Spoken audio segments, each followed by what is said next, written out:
இங்கே தமிழ் தேசியம் பேசுகிறவங்க, வரலாற்று ஆய்வாளர்கள்னு சொல்கிறவங்க, கம்யூனிஸ்ட்டு, சோஷியலிஸ்ட்டுன்னு எல்லோருமே இந்து மதத்தை எப்படியெல்லாம் கீழ்மைப்படுத்தலான்ற ஒரே எண்ணத்தில் தான் எல்லா வேலையும் பார்த்துட்ருக்காங்க.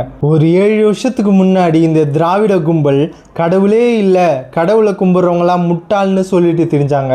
அதுவும் இந்து மத கடவுள்களை மட்டும்தான் பேசுவாங்க.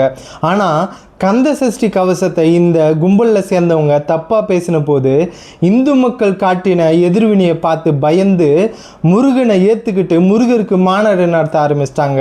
கேட்டால் முருகன் எங்கள் முப்பாட்டன்னு முருகருக்கு வேல் எடுத்துகிட்டு ஆட ஆரம்பிச்சிட்டாங்க. அப்படியே மாரியம்மன், ஐயனார், கருப்பசாமி, நம்ம காவல் தெய்வம்னு எல்லாரையுமே இவங்கெல்லாம் எங்கள் முப்பாட்டன், முப்பாட்டி, இவங்கெல்லாம் கடவுள் கிடையாதுன்னு மக்களிடையே பொய்களை பரப்புவதையே பெரிய வேலையாக செஞ்சிட்ருக்கு. நான் முன்னாடி சொன்ன இந்த கும்பல் எல்லாமே இவங்கெல்லாம் முக்கியமாக நம்ம ஊர் கிராம தெய்வங்களை முக்கியமாக குறிவைக்க காரணம், சிவன் கோயில், பெருமாள் கோயிலில் நடக்கிற திருவிழாக்களை விட நம்ம ஊர் மாரியம்மன் கோயில்லையும் கிராம தெய்வங்கள் கோயில்லையும் சிறப்பாக நடக்கும் திருவிழாக்கள் எல்லாம்.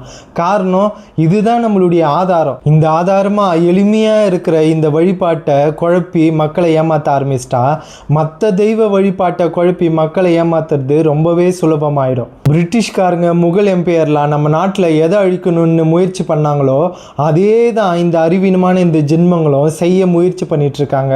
ஆனால் அவங்கெல்லாம் வெளியிலேருந்து வந்தவங்க. ஆனால் இவங்கெல்லாம் நம்ம நாட்டில் நமக்குள்ளே இருந்து மக்கள் அழிக்கக்கூடிய விஷக்கிருமிங்க இவங்கெல்லாம். இதெல்லாம் எந்த அளவுக்கு போயிட்டுருக்குன்னா, இந்த 2 பாய்ங்க உக்காந்துக்குன்னு முருகர் யாருன்னு தெரியுமா, முருகர் எங்கேருந்துன்னு வந்தாருன்னு தெரியுமான்னு கதை விடுற அளவுக்கு வந்துட்டுருக்கு. நம்ம தமிழ் மக்களுக்கு, இந்து மக்களுக்கும் எதுலெல்லாம் பொறுமை காக்கணும், எதுலெல்லாம் பெருந்தன்மையாக இருக்கணுன்ற ஒரு அளவே கிடையாது. தயவுசெய்து இப்போவாது தெளிஞ்சுக்கோங்க, புரிஞ்சு நடந்துக்கோங்க.